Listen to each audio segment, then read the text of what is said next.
pessoas podiam ter, mas o movimento como um todo não, tá? Se a gente é contra a mercantilização da cultura, então não vamos apoiar a criação de um mercado e nem de empresários e produtores teatrais, que de certa forma foi o projeto do Vianinha, quando ele escreve lá que um pouco de PSD não faz mal a ninguém nos anos 60.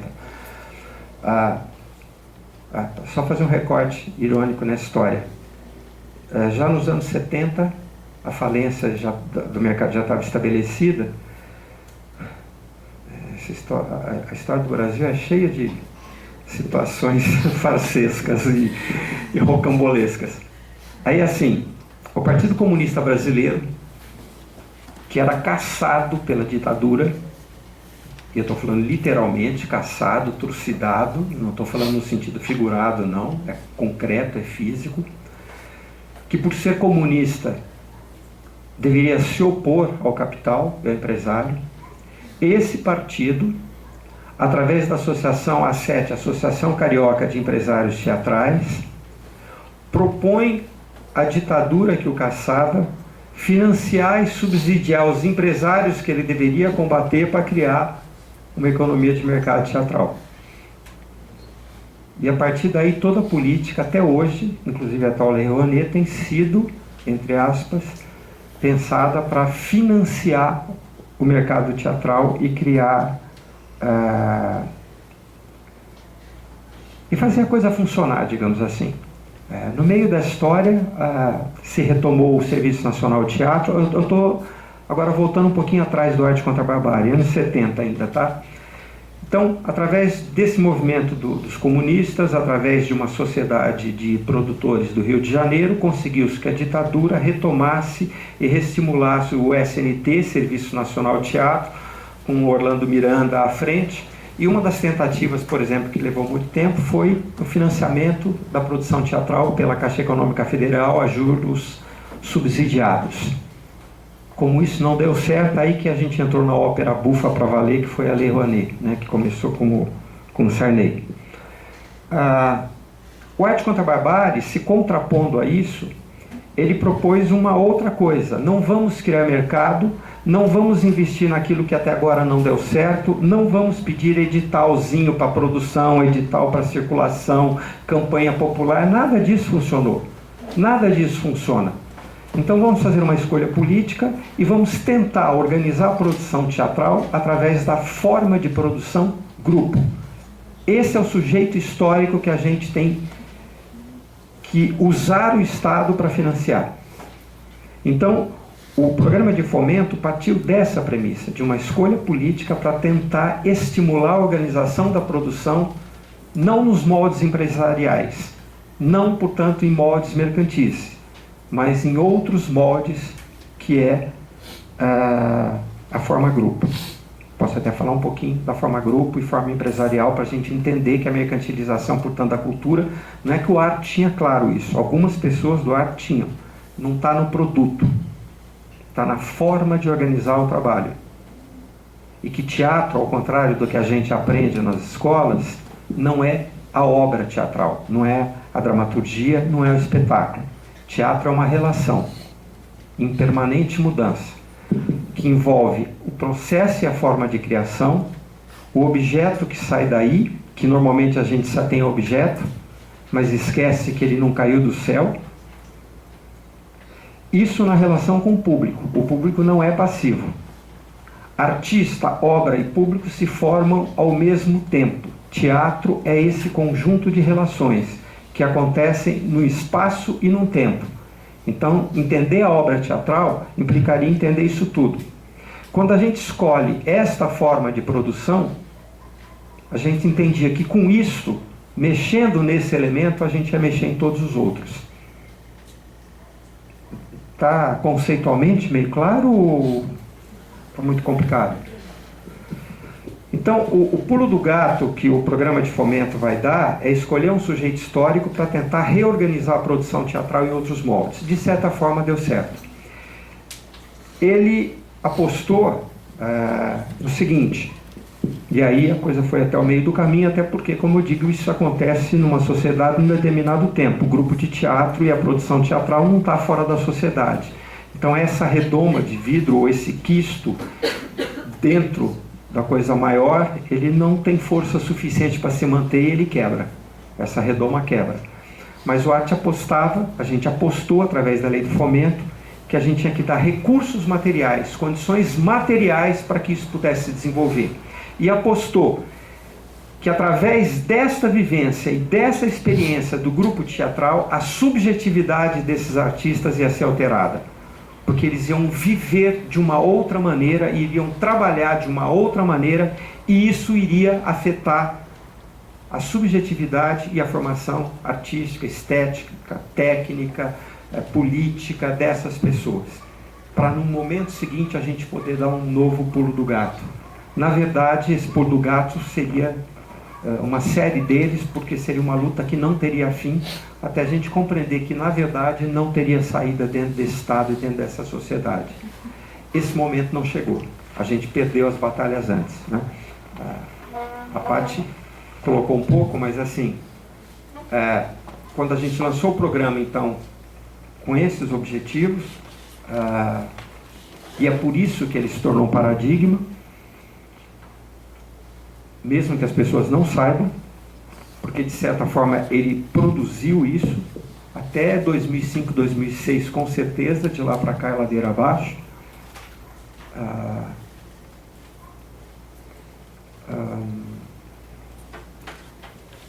A gente lançou como um programa, não é uma política de cultura, não é o programa de teatro, é um programa e outros deveriam vir. E a gente batalhava a política pública em cima de 3 pés. Todo mundo confunde política pública com ação do governo. É o que o governo faz. Ok, o governo foi eleito, vamos brincar de república democrática. Faz de conta que é verdade. Então ele foi eleito, é democrático, vai lá e faz o que quer. E a gente não se metia a discutir o que o governo estava fazendo. Porque senão a gente sai apagando incêndio o tempo todo e fica querendo disputar e organizar o Estado. A gente não se meteu a besta de fazer isso. Ok, vai aí. Mas a gente quer uma política de Estado e não uma política de governo. O que seria para a gente uma política de Estado? E aí dava pânico geral, seja em qualquer partido, em qualquer burocrata, em qualquer secretário. A gente quer uma política com programas. Programas estabelecidos em lei, com regras claras e com grana. E que todo governo é obrigado a cumprir. Não interessa o partido, é programa de Estado. Mas que programas? Não sei, é uma construção histórica. Esses programas vão ser construídos, mas a ideia e o conceito tem que estar, inclusive, na lei. Que tem que ter programas. Pânico geral, porque até onde vai isso, qual é o dinheiro, como que a gente... Como os programas, para a gente, teriam um caráter estrutural e estruturante, o apagar fogo, as questões conjunturais imediatas, a gente defendia que devia ser feito através de fundos.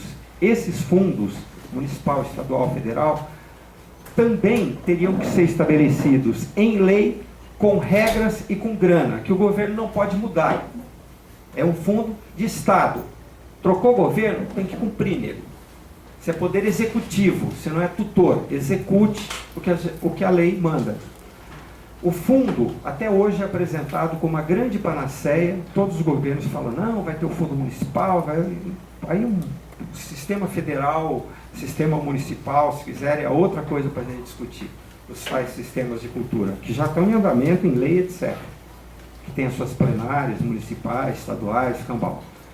E sempre apresentam, o governo sempre apresenta, a partir desse momento, o fundo como a panaceia que vai resolver tudo. E que a gente sempre colocou, fundo não é programa, fundo é apenas um mecanismo como para o governo manipular recursos públicos. É uma forma administrativa para lidar com dinheiro. Então a gente defendia, política pública é a ação do governo, faz o que quiser, você foi eleito, parabéns, maravilha, bota aí o que você quer, mas programas que vamos estabelecer em leis e fundos. A partir disso, a gente tentou 2 coisas e perdeu nas 2. A gente tentou o Fundo Estadual de Arte e Cultura, ainda existia nesse momento o Arte contra a Barbárie, ele conseguiu mobilizar até sindicatos patronais, a gente encostou os deputados da Assembleia Legislativa na parede, Não vou entrar em detalhes, mas foi da mesma forma que a gente encostou a Câmara na parede, a gente encostou a Assembleia Legislativa na parede. Aí o Alckmin chamou João Batista de Andrade, ex-secretário nacional de Cultura do Partido Comunista Brasileiro, um cineasta que foi importante na história do cinema brasileiro, que assumiu a Secretaria de Cultura e começou a comprar, principalmente o pessoal de cinema, e o governo veio com o que existe hoje, que é o PROAC. O PROAC é fundamentalmente incentivo fiscal e tem uma parte menor, bem menor, que são os editais a fundos perdidos. A velha migalha dos editais de antigamente transformados em lei.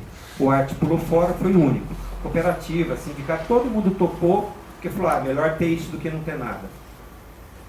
Para a gente do Arte não, melhor é constranger, marcar, porque isso a gente já sabe que no máximo é pires na mão. A gente perdeu, virou PROAC. A gente entrou com o Prêmio Teatro Brasileiro ainda no governo Lula, que também não foi para frente. O Prêmio Teatro Brasileiro a gente entendia, dentro do Arte, subiu o som, né? Não preciso mais usar isso ou preciso? Está com som, tá com som. Que é um programa ainda conservador das antigas. Troca o microfone, acho que o cabo desse tá ruim.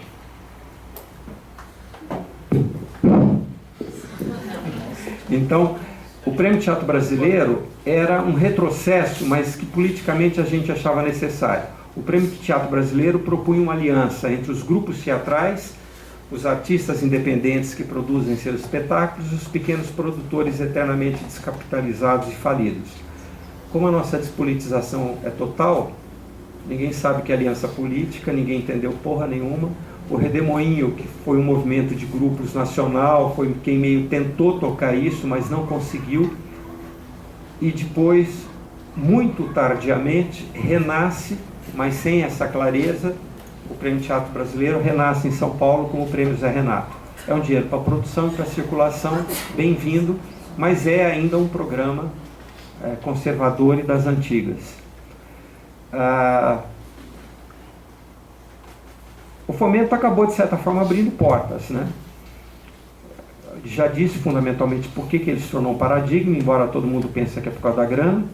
Atrás dele, junto com ele, veio um fomento ao cinema, em seguida o fomento à dança, depois veio o Vai 1, Vai 2, agora, o ano passado, saiu o fomento à periferia, ou seja, a gente gerou filhos. Bom, acho que em termos de relato, de história, de política, pula um pouquinho isso. Agora teria uma discussão conceitual, histórica mais funda, que eu não sei se dá tempo, se tem saco, interesse, sobre como surge a história de política pública, o que isso tem a ver com social-democracia, essa coisa de direito, de Estado, de nação, de povo, enfim. E é o neoliberalismo que voltou com tudo, né? Muito pior ainda do que isso que está aí. Isso só está preparando a cama para o que está sendo feito, que é uma verdadeira revolução política da própria burguesia intramuros. Trump e Hillary é só uma expressão dessa briga de cachorro grande entre eles e que a gente está fora. E que é uma revolução política em relação ao Estado que a própria burguesia criou e que ela agora está detonando. Mas aí é a discussão de fundo, já que vocês estão falando em política pública. Vamos entender o que é Estado, né? Que Estado é esse? E aí, para nós vamos. Acho que se puder falar um pouco sobre política pública, continuar esse raciocínio, acho que é bom. Já tem gente dormindo. Tem? Tem. Tá. Vou fazer assim, afirmações curto e grosso. Esse Estado não existiu sempre. O Estado que a gente conhece, Brasil, Argentina, que a gente vai lá e torce contra tal, tem história. Ele nasce basicamente na Inglaterra, mas ele tem seu marco definitivo com a independência americana e com a Revolução e com a Revolução Francesa, 1789. Portanto, ele nasce fundamentalmente, politicamente, no século XVIII. Como a gente vê, é uma criação e uma invenção bem novinha na humanidade, mas a gente acha que é eterno, que sempre existiu, né? Se vocês pegarem, por exemplo, o mapa da Europa, antes da Primeira Guerra, depois da Primeira Guerra, antes da Segunda Guerra, depois da Segunda Guerra, vocês vão ver o balaio de gato que é isso. Eu estou falando da Europa, hein? Então, esse Estado moderno, e qualquer sociólogo vai dar isso de barato, é uma criação política da burguesia. Então, quando já vem com o papo que o Estado acaba com o mercado, é conversa mole para boi dormir. Porque o Estado nada mais é do que a forma máxima de organização do mercado, leia-se capital, porque mercado é um nominho bonito para não dizer que se trata da história do capitalismo. Então, dizer que o Estado é público, é nosso, é conversa mole para boi dormir. E já que a gente está falando de política pública, portanto a gente parte de uma noção de direito, eu tenho brincado assim.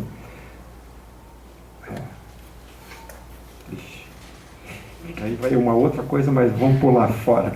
O tal do indivíduo que todo mundo acha normal, né? Indivíduo sou eu, é você, uma pessoinha. Não é bem isso não, tá? Essa sensação que a gente tem da gente também é uma criação histórica e cultural. Mas a gente se acha, né? Mas essa coisa do direito, com a Revolução Francesa, a Declaração Universal dos Direitos do Homem, o direito é até desse indivíduo, dessa pessoinha. Na virada do século XIX para o século XX, eu não tenho os dados exatos, tá? Vocês que são acadêmicos, eu nunca tive uma vida acadêmica, quer dizer, tive graduação, mas não segui, então eu não tenho dados corretos, vocês que por favor pesquisem e me corrijam, mas o que interessa é o sentido da coisa. Na virada do século XIX para o século XX, consolida-se juridicamente um outro indivíduo e uma outra pessoa. E essa consolidação se dá a partir de uma decisão do Poder Judiciário americano. Quer dizer, nos Estados Unidos é que se tomou essa deliberação que depois esparramou para o mundo inteiro e hoje está naturalizada. Esse novo indivíduo, no seu próprio nome, já mostra a gozação, porque fala que é uma pessoa jurídica. Então, se tem o direito do indivíduo, agora tem o direito de uma outra pessoa, pessoa jurídica. E os caras são tão gozadores que eles reconhecem, e a gente come, né? Que a pessoa jurídica é limitada. Mas mesmo assim, quem tem mais direito? Essa pessoa jurídica, que em si já é uma contradição, limitada ou indivíduo? Quem que vocês acham que ganha na hora da briga? Bom, como a coisa não parou aí, até o final também do século XIX, início do século XX, tinha uma outra pessoa que só podia existir porque os próprios liberais, o próprio capital tinham medo dessa pessoa, então ela só podia existir com autorização expressa do Estado para cumprir uma determinada tarefa e depois tinha que ser dissolvida.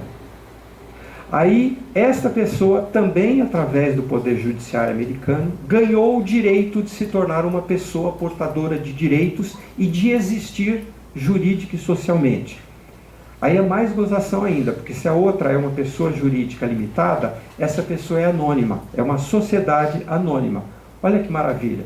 Então você tem um indivíduo, pessoa física, tem a pessoa jurídica limitada e tem a pessoa que é uma sociedade anônima.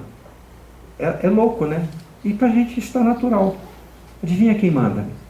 Quem é mais portador de direito? O que está acontecendo hoje? Está em andamento, o Wikileaks vazou. É o Wikileaks que fala? Wikileaks? Leaks. Hoje tem a revista Você S.A., né? Os montes. Essa é uma outra questão. Classe trabalhadora no que se transformou. Já que a gente falou do sujeito histórico de grupo. Está havendo negociações secretas. Olha que maravilha. Os governos estão negociando secretamente. Tem um tratado do Atlântico, que está vazando água, porque aí dá briga de cachorro grande entre a Europa e os Estados Unidos. Tem o Tratado do Pacífico, que já está bem adiantado. E tem o TISA, que é o Tratado de Serviços.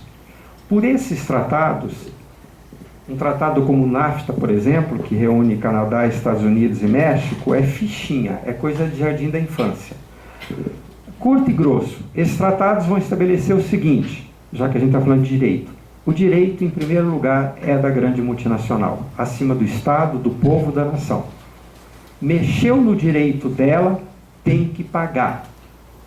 Vou dar um exemplo que acaba de acontecer, se não me engano, com a Shell, por conta do NAFTA no Canadá. A Shell lançou um troço na gasolina, que os técnicos e cientistas falaram, opa, isso daqui não é legal para as crianças. E o governo proibiu porque era tóxico. A Shell falou, bom, com isso eu tomo um prejuízo e vocês estão me proibindo de produzir o que eu quero. Pelo NAFTA, paga. O governo do Canadá foi obrigado a desembolsar não sei quantos milhões e cancelar a lei. A Shell tinha o direito de produzir o que ela queria produzir. É isso que vem aí. É isso que já está sendo armado. É isso que significa, entre outras coisas, um Trump que ainda é um burguês nacional, sem estatura para competir com um grande capital, que hoje está na mão de 62 famílias. Há 15 anos atrás eram umas 300 e tanto. Em 15 anos, olha o que é centralização de grana e de riqueza. 62 famílias controlam a produção ou a riqueza do mundo. Nem a aristocracia dos palácios chegou a ter um poder desse tamanho. E a gente falando em direito, né? Para onde eu vou agora? Antes que me matem ou antes que se suicidem. Não, mas é isso, a gente tem que entender onde a gente está pisando e ver em que brecha o que fazer, né? Mas de certa forma as grandes corporações já controlam, né? De certa forma sim, só que agora elas vão tornar isso jurídico, acima das constituições nacionais. Que aqui no Brasil a Constituição já foi rasgada, né? E continua sendo rasgada. Bom, aí é o negócio dos direitos e política pública dentro disso, como eu entendo, né? Falei do direito dos indivíduos todos envolvidos. No final do século passado, principalmente com a Revolução Soviética, mas já antes disso, né, há um racha no movimento comunista. A Segunda Internacional racha, e racha fundamentalmente por conta da Primeira Guerra Mundial. A social-democracia passa então a defender uma tese que é o seguinte: a revolução que os comunistas querem não tem o menor sentido, é violenta, é ditatorial, não dá certo. Nós temos que, através de reformas, ir mudando a realidade. Então, a transformação da sociedade, a transformação do mundo, a superação do capitalismo se dará através de reformas, e para isso a gente precisa conseguir ganhar democraticamente o poder do Estado. Então, com essa política e com esse pensamento é que surge a ideia de políticas públicas e que vai dar no chamado Estado do Bem-Estar Social Europeu, que agora está sendo derrubado e que a gente nunca nem conheceu, nem passou perto, nem sabe do que se trata. Hoje, a social-democracia nem fala mais em transformar o mundo, muito menos em política pública. Até para ela acabou. No mundo inteiro, né? E você fala em migalhas, a gente está discutindo migalhas e todo mundo falando da corrupção, mas metade do orçamento nacional é para pagar rentista, é para pagar juros dos serviços da dívida. Ano passado, se não me engano, só de juros e serviços foram 500 bilhões ou mais. Na Constituição consta que essa dívida tem que ter uma auditoria pública internacional. Cadê? Até hoje não foi feita. Quando se fala em superávit primário, quando se fala em que o Estado está falido e que tem que cortar despesa, na verdade o que está se falando, sem dizer, é que esse dinheiro tem que se pegar para garantir o pagamento desses 50% dos rentistas. É disso que se trata. O resto é conversa mole para boi dormir. Fora o pré-sal, etc, etc. E a gente falando em política pública.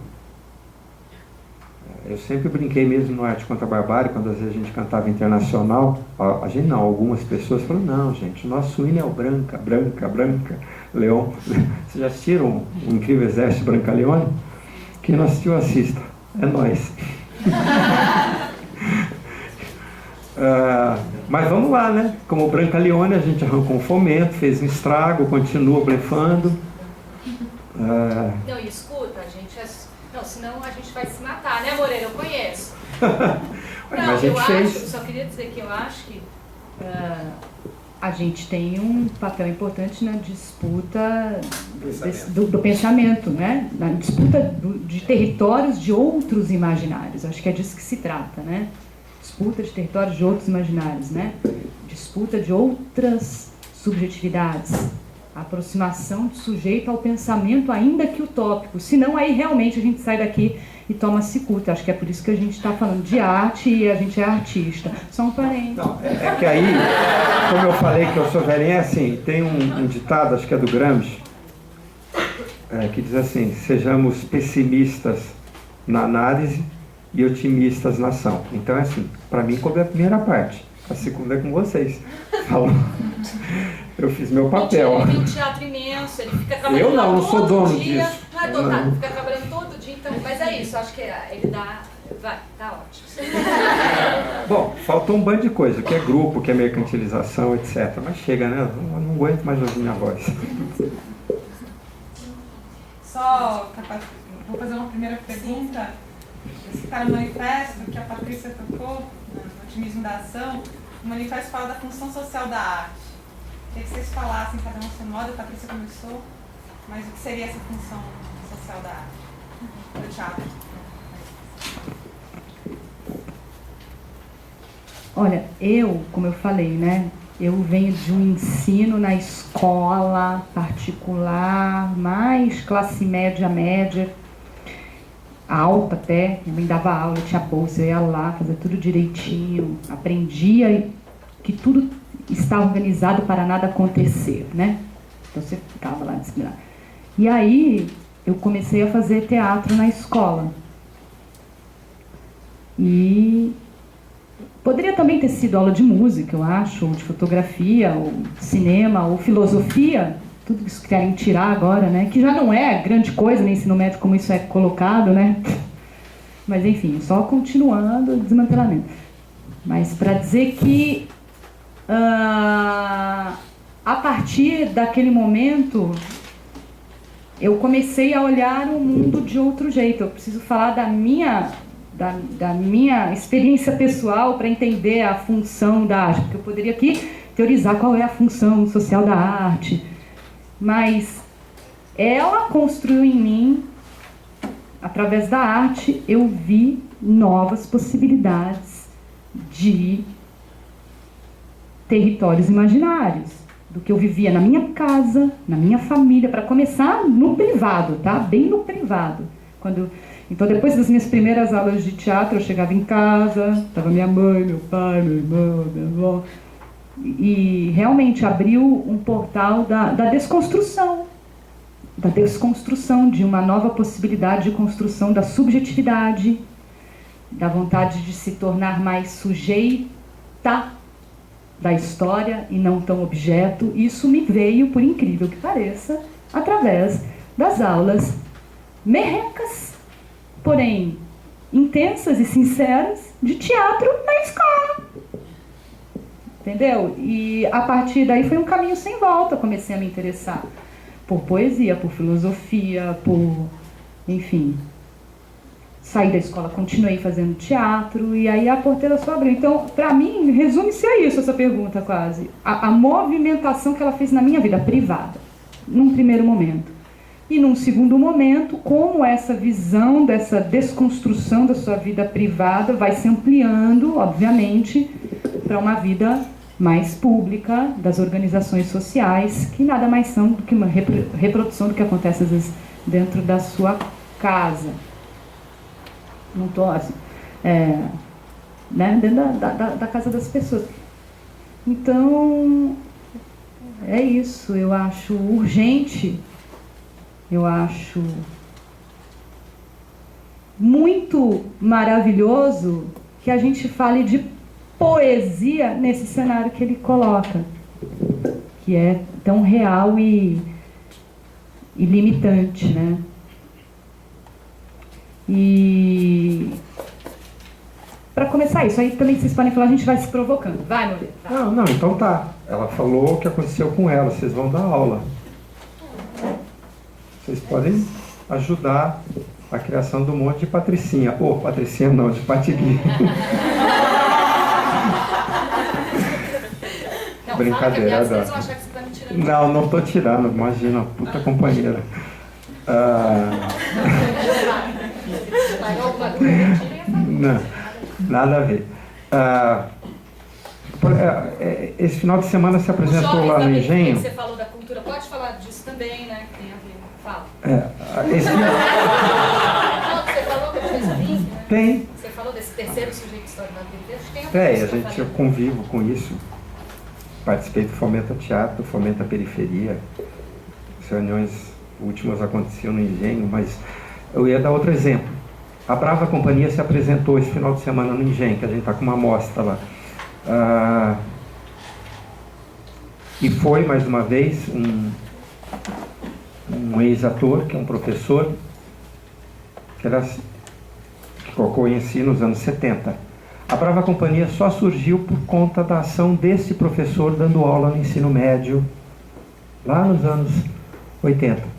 Esse professor, numa escola técnica, estimulou esses alunos que depois abandonaram a formação técnica, foram fazer teatro, formaram um grupo que está com mais de 15 anos de vida e com uma puta história por trás. O que eu estou querendo dizer e chamar a atenção é para aquilo que é hegemônico. O hegemônico não é único e totalitário, coeso e sem fissuras. É lógico que temos contradições. Nós somos a expressão, nós, os grupos teatrais, somos a expressão dessas contradições. Por exemplo, os grupos não têm consciência, mas não é pouca coisa. Ao longo de mais de uma década, um dos segmentos da produção numa economia de mercado capitalista, que é a produção teatral, ser controlada pelos próprios artistas trabalhadores. Nós, em grande parte, através dos grupos, controlamos a produção teatral. É uma aberração. Quem tem que controlar a produção são os empresários. A gente não tem nem consciência de que está fazendo isso. Porque se tivesse, o lugar seria bem maior. Mas, como eu digo, a cultura hegemônica está dentro da gente, inclusive. Né? O teatro, até hoje, a gente curte, ainda está preso, muitas vezes, a ação dramática, gênero dramático e por aí vai. Então, eu estava falando de uma coisa hegemônica. Mas é óbvio, né? Então, do ponto de vista hegemônico, quando você fala da função do teatro, como qualquer ação humana numa sociedade capitalista, a função é gerar valor econômico. E ponto. Qualquer trabalho só serve se for mercadoria que consiga gerar valor. Senão, não serve para porra nenhuma. Essa é a realidade. No caso do teatro, por ser uma manifestação cultural, como a escola, a escola tem uma outra função também. Mas vamos falar uma que é comum às duas. A educação e o teatro, dentro de qualquer civilização, não só da civilização capitalista, existe para reproduzir os valores dessa civilização. É um instrumento de reprodução e reafirmação dos valores dominantes. Não vamos nos iludir. Só que o teatro e a educação perderam essa função, porque a indústria cultural dá de lavada na gente. A crise da educação e do teatro, em grande parte, é porque perdeu função. Aliás, o Brecht já dizia isso do teatro lá atrás, que tinha que reinventar uma função que a gente não conseguiu até hoje, vamos falar a verdade. E no caso do teatro, a segunda função, já falei, faliu. A gente não é capaz de gerar excedente. A gente não é contratado não porque não tem qualidade. Não é contratado porque o empresário não tem como extrair valor do nosso trabalho, a não ser de uma parcela ínfima que é usada, por exemplo, pela Rede Globo. O resto é mão de obra descartada. A gente não tem como ser explorado, é a nossa sorte. Somos livres, entre aspas. Quando a gente fala dos excluídos, é disso que se trata. Nós fomos excluídos do mercado de trabalho. A gente se junta e passa a controlar a produção. Então, o fato da gente ser Excluído é o que mantém as coisas como estão. Quando a gente deixar de ser excluído, é que as coisas não estarão mais como estão. Essa marginalidade, né? Não só dos artistas, mas dos trabalhadores e tal. Ela é premissa básica desse funcionamento. Não é isso? Ela é premissa básica. Quando o artista estiver mais na ação, na atitude, ditando mais o que é, né? Tá pensando, não é mais essa organização que estará reinando. Ou seja, em outras palavras, se é isso que eu entendi, a gente está condenado a fazer experiências. O novo teatro, a nova linguagem, só vai surgir numa nova civilização. Nessa, nós somos a tal mosca na sopa. Podemos ser, alguns de nós, né? Tentam ser isto. Tentam fazer experiências apontando para uma outra relação cultural, para uma outra leitura do que é o ser humano e suas relações. Porque o que é o teatro? Qual é o objeto do teatro? Né? Outro dia eu estava lendo um poema do Drummond, onde ele deixa claro que o objeto da poesia é a palavra. Da música pode ser o som, o tempo. Do teatro são as relações humanas. O que a gente coloca, o objeto do teatro é o ser humano. Como que a gente representa esse ser humano? De que janela que a gente olha isso? Eu não estou falando só de conteúdo, estou falando de uma relação dialética entre forma e conteúdo. A maneira como a gente vê a relação, hegemonicamente, é a maneira burguesa, porque somos seres burgueses, nós não nascemos em Marte, nós não nascemos no século 31, nós somos frutos dessa civilização, e disso a gente não escapa. O máximo a gente pode fazer experiência, se revoltar, porque percebe as contradições, sente na carne as contradições, e faz experiências com vistas ao futuro. E a gente pode errar, né? Eu acho que é o Raymond Williams, se não me engano, que coloca como critério para analisar o trabalho cultural e artístico, que você tem o hegemônico, conservador, que reproduz os valores. Você tem o residual, aquilo que já desapareceu, que perdeu o chão histórico, mas que continua presente na cultura. Eu sempre dou um exemplo para provocar os meus amigos. O teatro tentando recuperar o circo. Nem o circo segurou nas pernas, nós é que vamos recuperar a linguagem circense. Isso é uma coisa residual, que permanece, mas já perdeu o chão. Ou mesmo a cultura popular, reizado, bumba meu boi, etc. Está virando folclore, museu, porque não tem mais aquelas relações que deram origem àquilo. Eu mesmo fui ver há anos atrás, no interior de Minas, manifestação de reis, quem estava lá fazendo eram universitários, os velhinhos que tinham alguma relação com aquilo eram figurantes lá atrás, na brincadeira, e estavam morrendo fisicamente, já estavam velhinhos, está acabando. Então tem o residual, tem o hegemônico e tem o emergente. Aquilo que aponta para amanhã. Talvez o que a gente esteja fazendo, quando você diz o que os grupos fizeram, eu, para desespero da Iná, costumo dizer que, em termos de dramaturgia, a gente já foi além do Brecht, do ponto de vista técnico, de recursos de linguagem, mas a gente está muito aquém da formação intelectual, ideológica e política dele, e da clareza que ele tinha. Nós, grupos de teatro, não temos isso. E aí a gente pisa no tomate e escorrega feio. Mas em termos de técnicas e linguagem, a gente já avançou muito na dramaturgia. A gente já arrebentou com uma série de coisas. A ponto que eu costumo brincar e falar, o teatro hoje dos grupos, a gente destruiu o personagem, destruiu a fábula, destruiu o tempo, destruiu o espaço. Por que sobrou, né? A gente não lida mais com esses elementos. Então é isso. O que a gente pode tentar é construir alguma função, que é o que você falou, disputar o pensamento, mas sabendo que se a gente chegou lá, de duas uma, ou porque a gente está pisando no tomate, foi cooptado e não percebeu, então se começar a fazer sucesso, desconfie, ou porque o mundo mudou e a gente não percebeu, a revolução aconteceu, a gente já está vivendo uma nova sociedade e a gente nem viu. Fora isso, estamos condenados a essa, aspas, liberdade de excluídos para brincar e fazer o que a gente quiser, para experimentar, porque a gente não serve para nada mesmo. Posso complementar? Isso quem fala, inclusive, é o Raymond Williams, não sou eu, não. Não, que o Moreira falou, né, da poesia, a palavra, o teatro, as relações, o humano, né?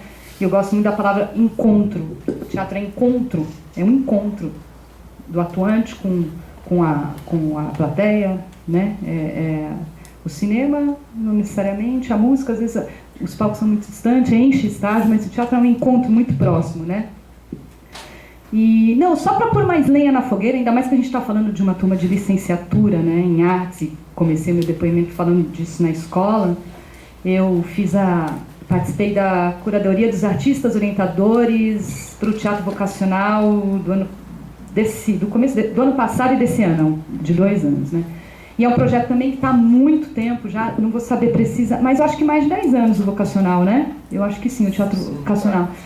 E foi muito emocionante ver o poder de subversão desse encontro, que é ínfimo, inútil, né? Se você for ver, diante desse cenário macro que o Moreira dá, ínfimo, inútil, despropositado, não vai mudar o mundo nunca, porém de uma potência, essa palavra do encontro, através do teatro, da arte ou da formação, né?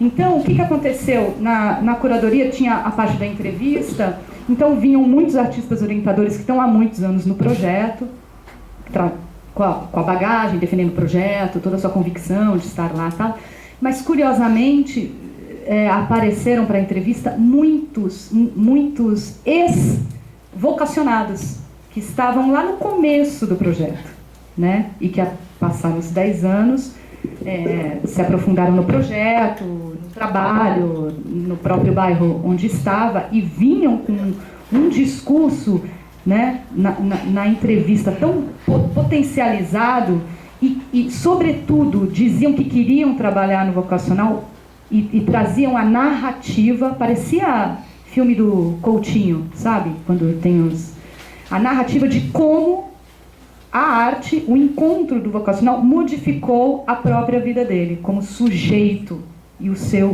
a sua subjetividade e o seu imaginário. Isso foi de uma potência para mim. Falei, nossa, não vai mudar o mundo, não sou poliana, não sou romântica, mas existe uma potência no encontro ínfimo, tete a tete, que é por isso que eu faço teatro, eu acho, onde eu acredito nesse poder da subversão, né? E aqui a gente está falando desse grupo de licenciatura, a gente está falando desse sucateamento da escola, a gente está falando de ocupações ao mesmo tempo dos secundaristas, tentando trazer a potência de pensamento para dentro daquele espaço, né, nas ocupações, onde, enfim, eles querem discutir, alguns, né, estão tentando aprofundar o próprio mecanismo da educação e de como a cultura está distante e tal. Acho de suma importância falar isso, porque modifica 1, 2, 3, e não é pouca coisa. E só para dar exemplo do negócio do fomento que eu falei, o próprio grupo mexer na subjetividade das pessoas que passam pela experiência. 2 exemplos. Vamos ver um caso, os detalhes agora, mas o engenho teatral, o teatro. Precisou fechar, precisava reforma, não tinha grana, passei a mão no telefone, liguei para 30 grupos, depois eu vi que errei na conta, eu tinha ligado para 29, mas... E todos se dispuseram a se apresentar gratuitamente no teatro, numa mostra, doando os cachês para que aquilo fosse reformado. Nesses tempos de individualismo, do salve-se quem puder, e que está todo mundo no sufoco, os grupos darem um jeito de trabalhar de graça para reformar o teatro não é pouca coisa. Um outro detalhe, que é lógico uma faca de 2 legumes, né? Para minha surpresa, desses 29 grupos, tinham 9 solos. Falando de grupo, aí tem solo, trabalho individual. Você pode falar, bom, o solo de um lado já mostra esse ator ou essa atriz não está mais se encaixando no grupo, vai e faz uma criação individual própria que de alguma forma não se encaixa ou que o próprio grupo não satisfaz. É verdade. Agora, isso está me mostrando um artista que quer realizar a sua obra. Se ela fosse um intérprete de musicais da Broadway, ela teria essa vontade? Ela teria esse desejo? Ela teria essa capacidade de organizar texto, luz, cenografia, montagem, tudo sozinha? Ou seja, o grupo gerou e produziu não um intérprete, um ator, como qualquer outro trabalhador que está no mercado e só tem uma coisa para vender e para sobreviver, que é seu trabalho. Então, seja Record, seja Globo, seja propaganda de Itaú, ele vai fazer porque precisa pagar. Ou do Alckmin, ele vai fazer porque precisa pagar o seu aluguel. Isso é um ator. Esse ator está criando que obra? Ele é artista? Ele está criando alguma obra? É bem diferente desse ator que dentro do grupo de repente parte para um trabalho solo. Ele é um artista. E o grupo coloca essa questão que é extremamente incômoda para as pessoas e trabalhosa. Elas têm que definir a obra, elas não são chamadas para cumprir um papel. A obra vai nascer da relação entre as pessoas, ao contrário da produção empresarial, que contrata pessoas adequadas a determinados papéis para executar determinada obra. No grupo, a obra vai nascer da relação entre as pessoas. É um processo doloroso, lento, demorado, e quando eu falo a obra, não é só o papel, o personagem não, é a obra dramatúrgica, é o espetáculo, que tem cenário, que tem figurino, que tem produção, que tem iluminação, que tem administração, que tem faxina para fazer, e o ator vai ter que fazer isso tudo. É um saco, mas ao mesmo tempo ele deixa de ser só uma mão de obra especializada. Dá para entender que, de certa forma, o Fomento gerou esse tipo de artista e que é nessa medida em que esse trabalhador deixa de ser aquilo que a terminologia aí diz da mão de obra alienada. Mão de obra alienada não é porque é mão de obra burra, não é isso, tá? É outro conceito, que é a condição do trabalhador moderno e que é toda essa falta de sentido, o desespero vem daí. Mas aí nós já vamos partir para outra coisa. O que é fetiche da mercadoria, o que é alienação do trabalho, aí já... Mas o grupo de teatro, de certa forma, o teatro, como você está falando, permite um pouco superar e, pelo menos, alimentar essas contradições desse indivíduozinho burguês que nós somos. Não é pouca coisa. Viu como você falar também assim? Mas o hegemônico continua hegemônico. Gente, pelo amor de Deus, vamos... Fala. Não pergunta não, fala.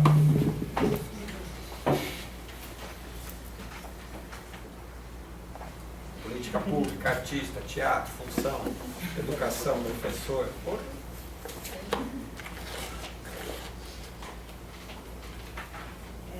Pensando que